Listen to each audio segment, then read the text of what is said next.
سائیں لیاقت کا مزار مظفر آباد اور مری کی لڑائی شدت اختیار کر گئی۔ ارض پاکستان کا ایک دلچسپ واقعہ جو جاری ہے۔ السلام علیکم ناظرین، جہان علم کی ویڈیوز میں ایک مرتبہ پھر سے خوش آمدید۔ مظفر آباد کی سڑکوں پر پتیلا باندھ کر پھرنے والا مجذوب سائیں لیاقت کی لاوارث لاش گولڈا موڑ اسلام آباد سے ملی۔ کئی دن سے لاپتہ تھا، کسی نے ڈھونڈنے کی کوشش نہ کی۔ اس کی لاوارث لاش کو اسلام آباد کے پیمز اسپتال میں شناخت کیا گیا۔ اس سے مری کے آباسیوں اور کشمیر کے لوگوں میں ایک بہت بڑا جھگڑا شروع ہو گیا۔ سوشل میڈیا اور پیمز اسپتال میں جنگ جاری ہے۔ کشمیر کے باسیوں اور اہلیان مری بخوبی جانتے ہیں کہ سائیں لیاقت کا مزار ان کی نسلیں سنوار دے گا۔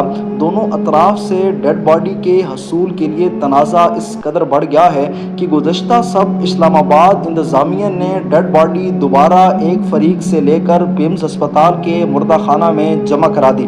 مظفر آباد کے تاجروں کا ایک وفد 4 اشخاص سائیں لیاقت کا چچا اور بھتیجے ظاہر کر کے گزشتہ روز پیمز پہنچا اور سائیں لیاقت کی ڈیڈ باڈی تدفین کے لیے حاصل کر لی۔ یہ لوگ بقول ان کے سائیں لیاقت کے مزار کے لیے جگہ کا تعین کر چکے تھے، تاہم اس بات پر بھی تنازع ہے کہ آزاد کشمیر کے متعدد شہروں میں سائیں لیاقت کے مزار کے دعوے کیے جا رہے ہیں۔ سائیں لیاقت کی ڈیڈ باڈی ابھی قافلے کے ساتھ روانہ نہیں ہوئی تھی۔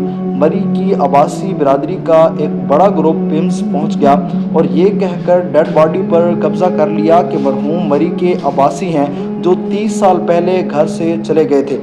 دونوں گروپوں میں شدید جھگڑے کے بعد پولیس طلب کر لی گئی اور سائیں لیاقت کی ڈیڈ باڈی پیمز اسپتال منتقل کر دی گئی۔ دونوں گروپ مزار بنانا چاہتے ہیں اور مزار کے مجاور بننے کے خواہاں ہیں۔ دونوں گروپس کو یقین ہے کہ مزار سے ماہانہ کروڑوں روپے کی آمدنی ہوگی اور اطراف میں دکانیں بنا کر بھرپور بزنس ہوگا۔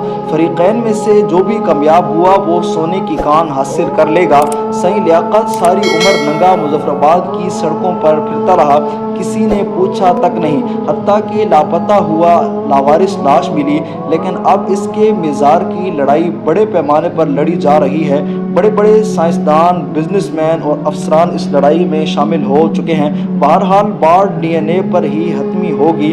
جھوٹے دعوے دار پارٹی کے خلاف قانونی کارروائی کی جائے گی۔ مجذوب بابا جب زندہ تھا تو ساری عمر سڑکوں پر رلتا رہا، مرنے کے بعد وارث ہمدرد آ گئے۔ سائیں لیاقت کے مرنے کے بعد کیوں اہمیت اختیار ہوئی؟ جیتے جی سائیں لیاقت کو نہیں پوچھا گیا اور مرنے کے بعد وہ اہمیت کا حامل کیسے ہو گیا؟ جیتے جی سائیں لیاقت صرف ایک پتیلے کے ساتھ گلیوں میں گھومتا رہا، نہ عزت ملی، نہ چھت ملا، نہ شہرت ملی، لیکن مرنے کے بعد کئی شہروں نے دعویٰ کر دیا کہ وہ ہمارا بزرگ تھا۔ اسلام آباد کے ہسپتال میں لاش پر ایسا تنازع کھڑا ہوا جیسے کوئی خزانہ برآمد ہو گیا ہو۔ یہ تنازع سائیں لیاقت پر نہیں، دراصل اس مزار کلچر پر ہے جو عقیدت کے نام پر منافع بخش کاروبار بن چکا ہے۔ مرنے والوں کو ولی بنا کر قبروں کو کمپنی اور عقیدے کو سرمایہ کاری بنا دیا گیا ہے۔ اب وہاں مزار بنے گا، کرامات کی کہانیاں لکھی جائیں گی اور ہر سال دیگوں میں تقدیر ابلے گی۔ سوال یہ ہے کہ ہم نے دین کو کہاں پہنچا دیا ہے؟ کیا دین کا مقصد مردہ پرستی ہے یا زندہ انسانوں کی خدمت؟ اللہ تعالیٰ ہمیں دین کی اصل روح سمجھنے اور اسے مخلصی سے اپنانے کی توفیق عطا فرمائے۔ اگر آپ کو ہماری یہ ویڈیو پسند آئی ہو تو آپ ہمارے یوٹیوب چینل جہان علم کو سبسکرائب کریں اور بیل آئیکن کو پریس کر دیں تاکہ آنے والی ہر ایک ویڈیو آپ تک پہنچ سکے۔